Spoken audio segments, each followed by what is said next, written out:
नमस्कार दर्शकों, आप देख रहे हैं हमारा डिजिटल प्लेटफॉर्म और मैं अजय वर्मा आप सभी का इस रिपोर्ट में एक बार फिर से स्वागत करता हूं। दर्शकों, आपको बता दें, जहां आज हरियाणा के मुख्यमंत्री मनोहर लाल खट्टर ने हरियाणा में जो है पूरे प्रदेश भर में 90 विधानसभाओं में जो लोकसभा चुनाव आने वाले हैं उसको लेकर जो भाजपा के लोकसभा कार्यालयों की शुभारंभ ऑनलाइन किया है। वहीं आपको बता दें, फरीदाबाद के 6 विधानसभा जो हैं उसमें भी अलग अलग जगह पर जो है लोकसभा कार्यालयों की शुरुआत आज की गई है। इस वक्त हम खड़े हैं फरीदाबाद के बीके चौक पर, जहां पर बड़खल विधानसभा क्षेत्र का लोकसभा कार्यालय जो है यहां पर शुरू किया जा रहा है। वहीं हमारे को आपको बता दें कि यहां पर इस वक्त मौजूद हैं सीमा त्रिखा, बड़खल विधानसभा क्षेत्र के विधायिका, जो कि यहां पर भाजपा कार्यकर्ताओं के साथ चर्चा कर रहे हैं और इनसे जानेंगे भी कि इस लोकसभा कार्यालय से किस तरीके से जो है आगामी चुनाव को लेकर जो है रणनीति रहेगी। मैम, सबसे पहले आपका स्वागत है और आज जो कार्यालय की शुरुआत हुई है इसके बारे में जानकारी। आपके जितने दर्शक देख रहे हैं सभी को आदर के साथ राम राम।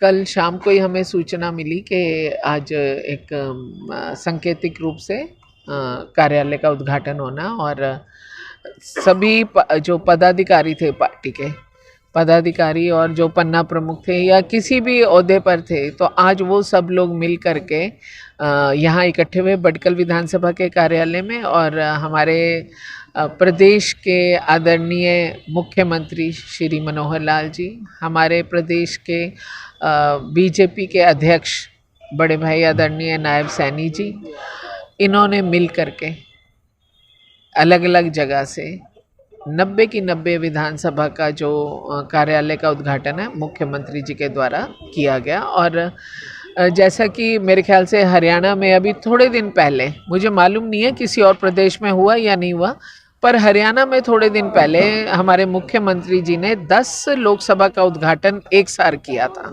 और 10 कार्यालय इकट्ठे खोल दिए गए थे। आज उस 10 की श्रृंखला को आगे बढ़ाया गया। 10 की श्रृंखला को आगे बढ़ाते हुए 90 विधानसभा, तो 90 विधानसभा के सभी पदाधिकारियों को अलग अलग जिम्मेवारी जो है वो साथ में दे करके भेजी गई है। तो सभी लोग अपने काम में लगेंगे, रफ्तार बढ़ाएंगे और कहने की ज़रूरत नहीं है। दुनिया इंतज़ार कर रही है कि पोलिंग का, वोटिंग का दिन किस दिन आए और हम कमल का बटन दबा करके मोदी जी को तीसरी बार देश का नेतृत्व सौंपें। और देश जो हमारा है, जैसे कि हम सुनते आ रहे हैं और पिछले 10 सालों में हमने देश को बदलते हुए भी देखा है, हमने हरियाणा को भी 10 सालों में बदलते हुए देखा है। मोदी जी और मनोहर जी की जोड़ी से जो हमारे देश के प्रधानमंत्री का नारा भी है कि विकसित भारत विकसित हरियाणा, तो मैं सोचती हूँ कि इसको विकसित हरियाणा और विकसित भारत करने में आदरणीय मनोहर लाल जी का और आदरणीय मोदी जी का जो एक बहुत बड़ा योगदान पॉलिसीज़ ला करके करने का रहा है, वो बहुत बड़ा है।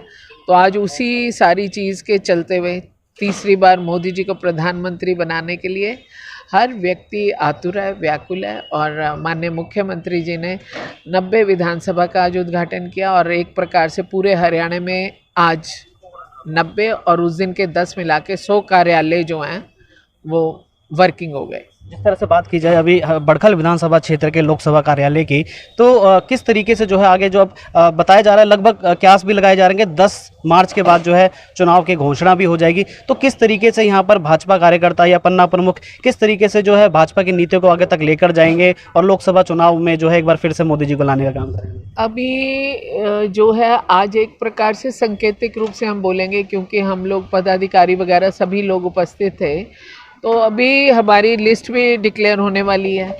तो जैसे ही हमारे प्रत्याशी डिक्लेयर हो जाएंगे तो हमारा प्रयास होगा कि हम एक एक घर जा कर के हमारे जितने पन्ना प्रमुख हैं उनकी जिम्मेवारी भी लगेगी। जितने भी हमारे लोग हैं हम सभी को आदर मान सम्मान के साथ यहाँ बुलाएंगे, बाकायदा हवन करके प्रत्याशी को साथ लेकर के इस कार्यालय का विधिवत रूप से बड़े एक चेहरे के रूप में इसका कार्य संचालन किया जाएगा। और उससे पहले हमारे पास अभी 5-6 दिन का समय है। हम इन 5-6 दिनों में अपनी वार्ड वाइज, बूथ वाइज और मंडल वाइज हम अपनी रणनीति तैयार कर रहे हैं। और हमारे पास युवा मोर्चा जो है, जो सबसे आगे होकर के काम करता है, वो अपनी जिम्मेवारी को संभालेगा। और मैं अगर बोलूँ तो मोदी जी की सरकार को बल देने में और मनोहर जी की सरकार को बल देने में सबसे अधिक योगदान बहनों का रहा है, शक्ति का रहा है। तो हमारी जो महिला मोर्चा वो भी उतनी सशक्त है। और अभी हम बहुत जल्दी, बल्कि कल तो फरीदाबाद के हमारे बडकल सूरजकुंड से ही एक मैराथन है जिसका फ्लैग ऑफ माननीय मुख्यमंत्री जी करेंगे। और उसके बाद में एक हम ज़िला स्तर की महिलाओं की मैराथन करेंगे।